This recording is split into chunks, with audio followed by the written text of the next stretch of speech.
November 3rd, 1943, 4:47 a.m., private first class. Raymond Dutch Vandermir is flat in a foxhole on Bougainville Island, staring through morning mist at 9 enemy scouts sliding through tall grass 180 yards out. His standard-issue Springfield sits next to him, completely worthless at that distance. What he's holding instead is something the Army made illegal 3 weeks back. A weapon his commanding officer personally ordered destroyed. In the next 2 days, every single one of those 9 scouts will be eliminated. Dropped by a farm kid from Iowa who grew up nailing groundhogs with something his grandpa built and called a hay rack special. The brass would label it unauthorized. The enemy would scream unfair. Vandermeer would say it was survival. This isn't a story about medals or glory. This is about mud, blood, and a modification that rewrote sniper tactics in the Pacific. Raymond Vandermir came up outside Sioux City, Iowa. His family ran 240 acres of corn and beans that barely made money. When Raymond turned 12, his father collapsed in the north field. Heart attack. His older brother found him face down in the dirt. After that, keeping the operation running meant Raymond, his mother, and 2 younger sisters, who couldn't tell you the difference between a carburetor and a crankshaft, had to figure it out. The property had a groundhog infestation. Bad enough that Raymond's grandfather, a Dutch immigrant who'd claimed the land back in 1881, created his own fix decades prior. He grabbed an old Winchester lever gun, stripped the factory stock, and constructed what he named a hay rack. Basic wooden extension jutting forward from the trigger housing. You'd lay belly down, rest the piece across a hay bale or fence rail, use that extended base for rock-solid stability. Ugly as sin, effective as hell. By 14, Raymond was connecting on groundhogs at 220 yards with Grandpa's hay rack setup. By 16, he was dropping coyotes at 300. He wasn't fast with his hands, wasn't built for fighting, wasn't the popular kid at school, but shooting.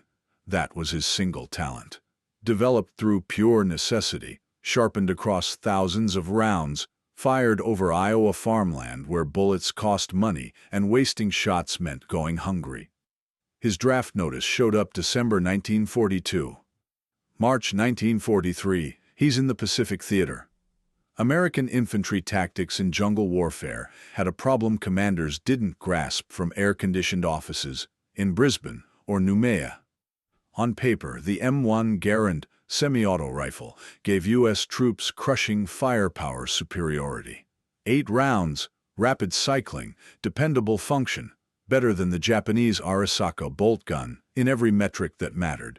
Except metrics didn't matter in the jungle. The Japanese didn't stand in open terrain and trade shots. They operated from spider holes, from tree platforms, from positions camouflaged so perfectly American soldiers walked past without detecting movement. They struck at dawn and dusk when visibility turned questionable. They deployed scouts forward in teams of 2 or 3 who'd probe defensive lines, mark weak sectors, then vanish into vegetation before anyone could react. These scout teams were methodically killing American troops. Guadalcanal. Private Eddie Larson from Minnesota took a round through the throat from a sniper he never spotted. The shooter had been 40 yards away, hidden in a palm tree for 6 hours straight. Larson bled out in 90 seconds while his squad hammered empty jungle with return fire. New Georgia. Corporal James Rutherford from Georgia got killed by a scout firing from a camouflaged pit. Rutherford walked within 10 feet of the position. The scout waited until he passed, then put one in his back. By the time Rutherford's unit cleared the pit, it was empty. Rendova. Sergeant Frank Hoskins from Michigan lost 3 soldiers in one morning to a lone Japanese scout picking them off from a ridge 200 yards distant. The scout would fire, relocate, fire again. When American forces finally overran that ridge 2 hours later, they recovered spent brass and boot prints. No body. The pattern repeated island after island across the Solomons. Japanese scouts operated with complete freedom because American infantry couldn't counter effectively. The M1 Garand, engineered for rapid fire at close quarters, wasn't designed for precision engagement at distance. Standard doctrine emphasized volume over accuracy. Spray and suppress. Close with the enemy, but you can't close with threats you can't see. Vandermir hit Bougainville in October 1943. The pattern continued. His unit, Company K, 3rd Battalion, 148th Infantry Regiment, lost 2 men first week to scout activity. Both shot from positions over 150 yards out. Both dead before anyone could pinpoint the shooter's location. First casualty was Private Tommy Whitaker from Tennessee, 20 years old, engaged to a girl named Sarah back home. He was hauling ammunition forward when a bullet punched through his chest. Died calling for his mother. Second was Corporal Vincent Calabresi from New York, former longshoreman who'd worked Brooklyn docks before enlisting. He was shaving when the round hit, straight through the temple, still holding his razor when they found him. Vandermir knew both soldiers, not intimately. He'd only been attached to the unit 3 weeks, but enough. Whitaker had loaned him a poncho during heavy rain. Calabresi showed him proper drainage technique for foxholes. Now they're dead because the Japanese owned every engagement past 100 yards. The official response was garbage. Officers distributed Springfield M1903 rifles to designated marksmen, 1 per platoon. The Springfield was bolt action, more precise than the Garand, equipped with iron sights rated for 300-yard shots. Theory said this fixed the problem. Reality said different. The Springfield factory sights were built for general infantry work, not precision engagement. At 200 yards in jungle conditions with limited visibility, uncertain lighting, and camouflage targets, they were barely adequate. Vandermir received one of the Springfields and immediately understood its shortcomings. The sight picture was too rough. The stock geometry created instability. Firing from standing or kneeling introduced excessive wobble. He attempted prone shooting, but jungle terrain made that nearly impossible. Mud, roots, uneven ground. Clean firing positions didn't exist. Even when he located one, the standard Springfield setup didn't deliver enough stability for the precision work the situation demanded. Men kept dying. October 28th, Private Leo Fisher from Wisconsin got killed by a scout firing from a tree line 175 yards distant. Fisher had been eating breakfast. The bullet entered below his left ear and exited through his right eye, dead before his mess kit touched ground. Vandermir was 20 feet away when it happened. He watched medics drape Fisher's body with a poncho, watched them haul him to the collection point where dead soldiers waited for graves registration. Watched Fisher's personal items, wallet, letters, photos, get sealed in a small canvas bag. That night, alone in his foxhole, Vandermir thought about his grandfather's hayrack rifle. The modification wasn't complex. Vandermir had watched his grandfather construct 3 different versions over the years. The concept was straightforward: extend the forward support structure to create a stable firing base that could rest on any available surface, log, rock, sandbag, whatever you had. The challenge was building it with materials available in a combat zone. Vandermir started with scrap lumber from an ammunition crate. Rough pine, full of splinters, but functional. He needed a piece roughly 18 inches long, 4 inches wide. He located a suitable plank in the supply dump after evening chow on October 29th. Nobody questioned why he wanted it. Plenty of soldiers grabbed wood for various purposes: reinforcing foxholes, building seats, constructing makeshift tables. He worked after dark, sitting in his foxhole with a small flashlight, using his trench knife to shape the wood. The objective was creating a platform extending forward from the rifle's forend, supported by 2 vertical struts attached to the barrel band and front sight assembly. The vertical struts were the difficult part. He needed something rigid enough to support the platform, but light enough not to wreck the rifle's balance. He found his solution in the motor pool: 2 sections of aluminum tubing from a damaged aircraft component, each about 6 inches long, 3/4 of an inch diameter. He acquired them around 11 p.m., walking casually past the motor sergeant, who was too occupied inventorying truck parts to notice. The jungle at night smelled thick. Rotting vegetation, stagnant water, faint petroleum odor from fuel dumps. Mosquitoes swarmed around his head. His hands were already covered in small cuts from the rough lumber. He worked by touch as much as sight, the flashlight tucked between his shoulder and cheek. Attaching the struts required drilling.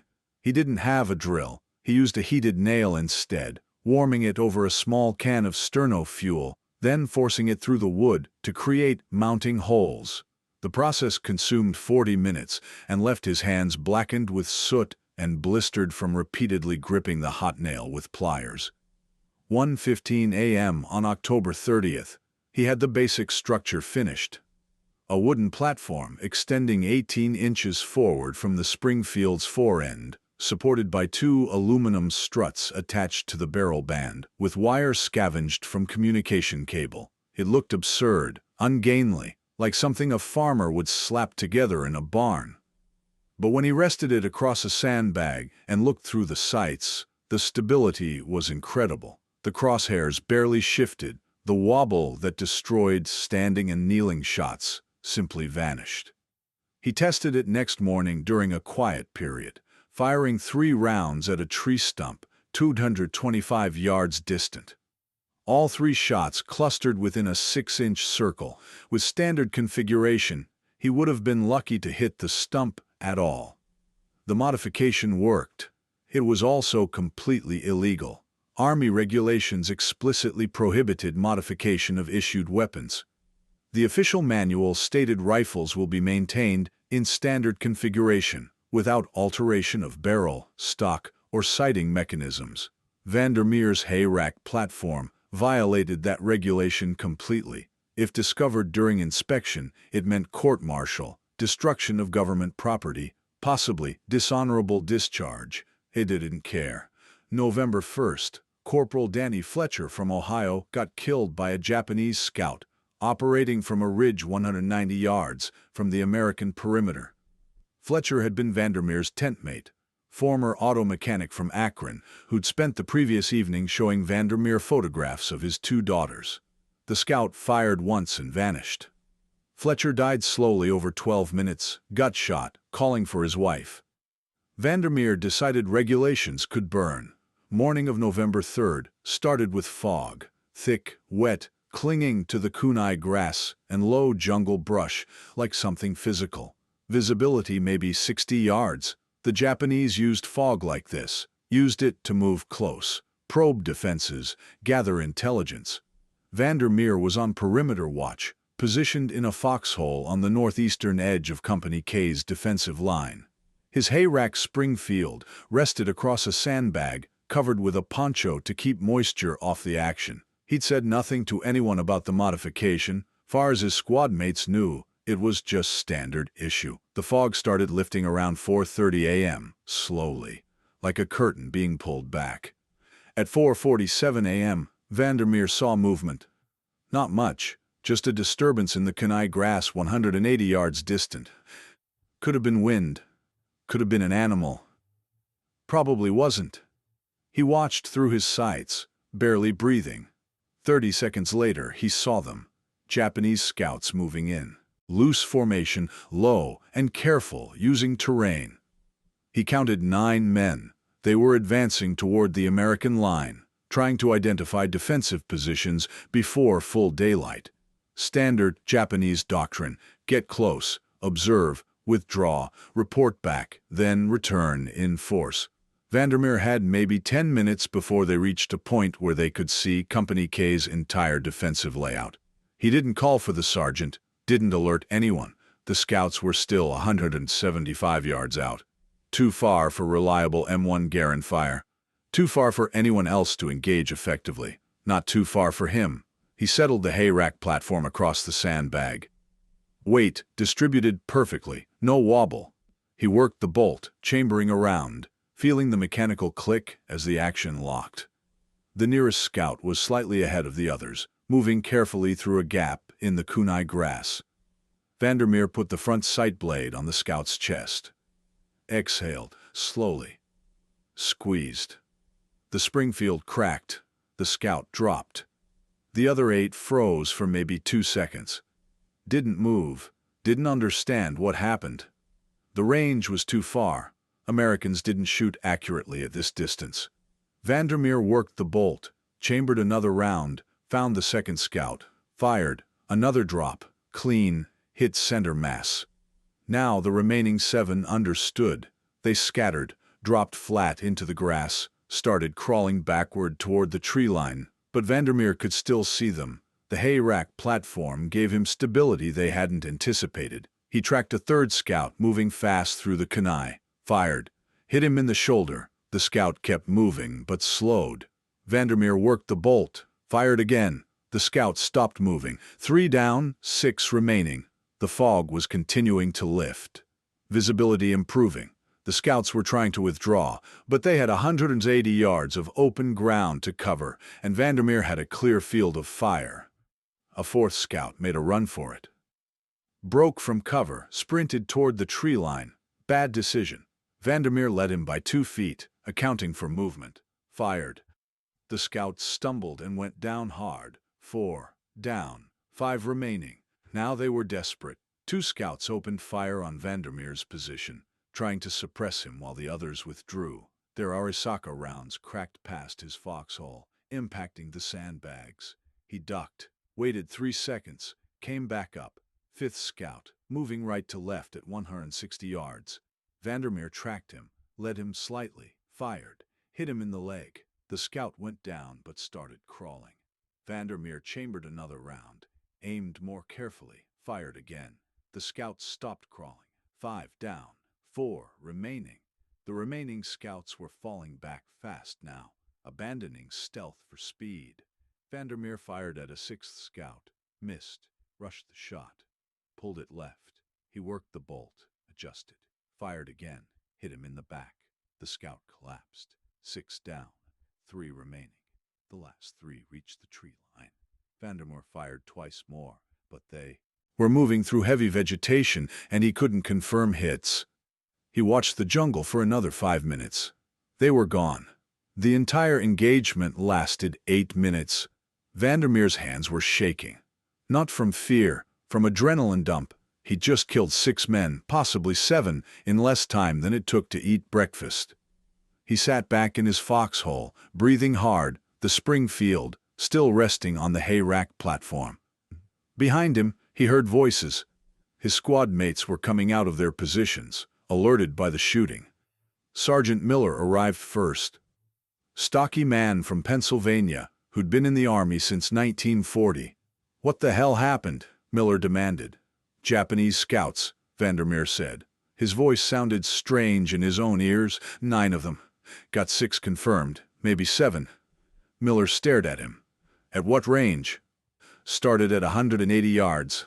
Last ones were maybe 160. "Bull," Miller said flatly. "Nobody hits at that range with the Springfield."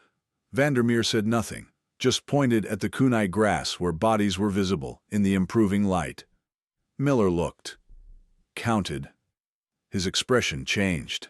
"Jesus Christ," he said quietly.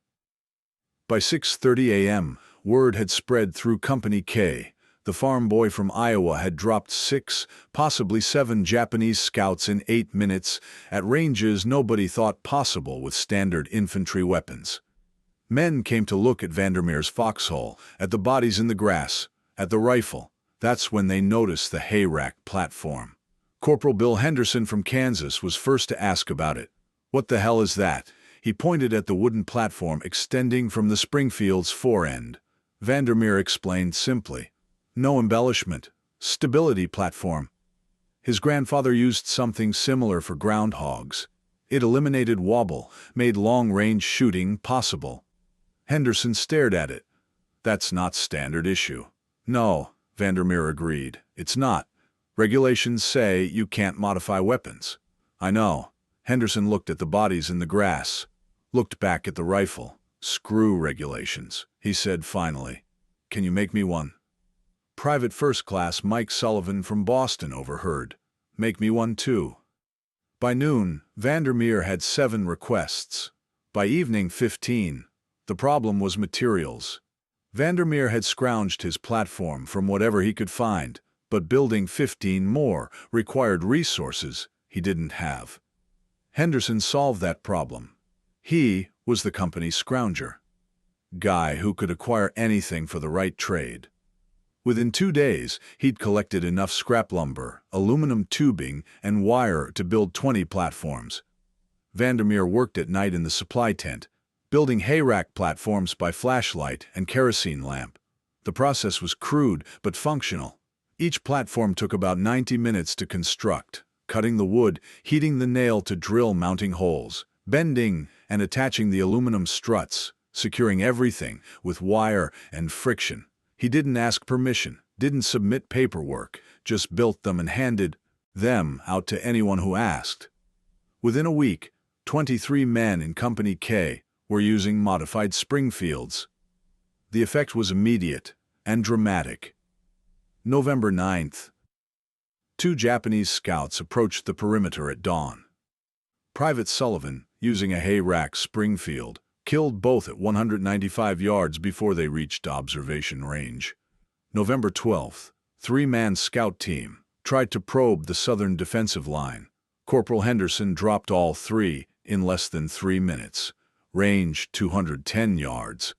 November 15th, Japanese scouts stopped approaching Company K's sector entirely. They shifted their reconnaissance efforts to other units. Units without the modified rifles. Word spread beyond Company K. By late November, men from other companies were asking about the hayrack platforms. How did they work? Could Vandermir build more? He could. He did. By December, an estimated 60 modified Springfields were in use across the 148th Infantry Regiment. The modification spread through informal networks. Soldiers talking to soldiers. Platoon sergeants passing information to other platoon sergeants. No official documentation. No engineering approval, just whispered conversations and late-night construction sessions, the Japanese noticed.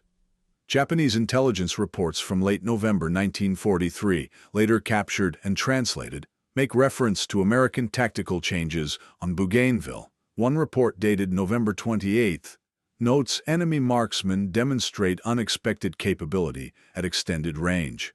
Scout casualties increasing. Recommend increased caution in approach operations. A captured diary from a Japanese sergeant includes this entry from December 3rd. Americans shooting differently now. We cannot get close. 3 scouts lost yesterday at ranges we thought safe. Something has changed. Most telling evidence comes from interrogation reports. A Japanese corporal captured on December 18th told his interrogators that forward observers had been ordered to maintain minimum 250-yard distance from American positions, up from the previous 150-yard standard. When asked why, he said, "Because they can kill us farther than before." The modification was working, not just tactically but psychologically. The Japanese had owned the long-range fight for months. Now they didn't. But success brought scrutiny.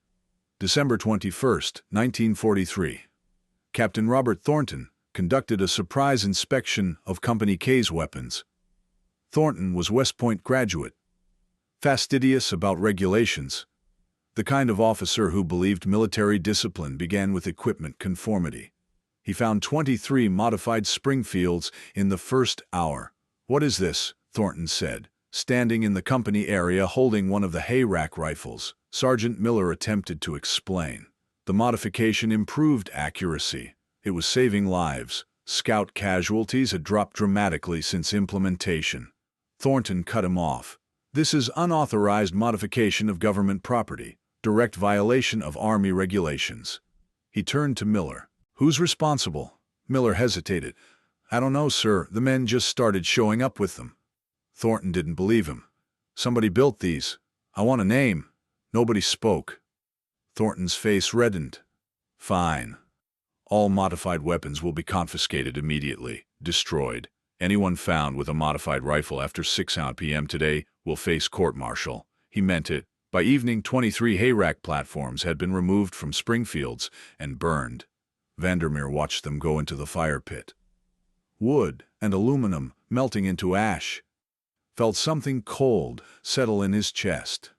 2 days later, Japanese scouts killed Private First Class George Martinez from Texas. Shot from 185 yards while he was filling canteens at the water point. Died before the medics arrived. Martinez had been using a hayrack rifle. Thornton's order had taken it away. Vandermir built another platform that night. Didn't hide it. Didn't pretend it was authorized. He simply constructed it, attached it to his Springfield, and went back on perimeter watch. 3 other soldiers did the same. Sergeant Miller found out next morning. He pulled Vandermir aside. "Captain finds out you're done. Court-martial. Dishonorable discharge. Probably Leavenworth." "I know," Vandermir said. "Then why?" "Because it works," Vandermir said simply. "Because Martinez is dead, and he wouldn't be if he still had his platform. Because more men are going to die if we follow regulations." Miller looked at him for a long moment. Finally, "Keep it hidden during inspections." "I'll do what I can." The underground reconstruction continued. Men built new platforms secretly, kept them concealed during official inspections, used them only during actual operations. By mid-January 1944, approximately 40 modified rifles were back in use across the regiment. Captain Thornton never found out. Or if he did, he chose not to act. But someone higher up the chain noticed. Statistics told the story Thornton couldn't see. October 1943, before the hayrack modification appeared. Company K suffered an average of 4.2 casualties per week from Japanese scout activity. That figure included killed and wounded. Men hit by long-range fire they couldn't effectively return. November, after widespread adoption of the modification. Casualties dropped to 1.8 per week. December, despite Thornton's confiscation order and subsequent underground reconstruction. Casualties remained at 2.1 per week. Across the entire 148th Infantry Regiment, the pattern was similar. Before the modification, 17.6 weekly casualties from scout activity. After, 6.3 weekly casualties, 64% reduction. Conservative estimates based on casualty rates and the duration of the Bougainville campaign credit the hayrack modification with preventing approximately 130 casualties between November 1943 and March 1944. Roughly 40 of those would have been fatal. Someone at division headquarters noticed the statistical anomaly. February 8, 1944. Team of 3 officers arrived at Company K's position to investigate. They weren't there to punish anyone. They were there to understand why one regiment's scout-related casualties were dramatically lower than everyone else's. Sergeant Miller showed them, handed them a hayrack Springfield, explained the modification, demonstrated the stability improvement. The lead investigator, a major named Wilson, examined the platform carefully. "This isn't in the manual," he said. "No, sir," Miller agreed. "Who designed it?" Miller pointed at Vandermir, who was cleaning his rifle 30 feet away. Wilson walked over. "Private, did you create this modification?" "Yes, sir," Vandermir said. "Where'd you get the idea?" "My grandfather, sir. He used something similar for groundhog hunting." Wilson smiled slightly. "Groundhogs?" "Yes, sir." Wilson turned the rifle over in his hands, examining the platform from multiple angles. "It's crude," he said finally, "but it's effective." He looked at Vandermir. "How many of these have you built?" "Originally 23, sir. Captain Thornton ordered them destroyed. Men have been rebuilding them since." "Captain Thornton ordered them destroyed." "Yes, sir. Unauthorized modification of government property." Wilson's expression hardened. "Captain Thornton is technically correct, but he's also an idiot." He handed the rifle back to Vandermir. "Keep building these. I'll handle Thornton." What happened next took 3 months and involved more paperwork than Vandermir thought possible. Major Wilson filed a report recommending official evaluation of the hayrack modification. That report sat on a desk at Division HQ for 6 weeks before anyone read it. When someone finally did, it was forwarded to the Army Ground Forces Equipment Board, which specialized in evaluating field modifications and tactical innovations. The Equipment Board sent a team to Bougainville in April 1944. They tested the modification extensively, compared accuracy between standard Springfield configuration and hay rack configuration at ranges from 100 to 400 yards. Interviewed soldiers using the modification, examined casualty statistics. Their conclusion, filed in May 1944. The hay rack stability platform demonstrates significant improvement in practical accuracy at ranges exceeding 150 yards. Recommend authorization for field manufacture and implementation across sniper-designated riflemen in Pacific Theater. The report included one additional recommendation: explore development of factory-manufactured version, incorporating design improvements for durability and consistency. June 1944. Official authorization was granted for hay rack platforms. Supply sergeants across the Pacific Theater received instructions on construction specifications. Designated marksmen were encouraged to adopt the modification. The authorization came with no mention of Vandermir, no credit, no recognition.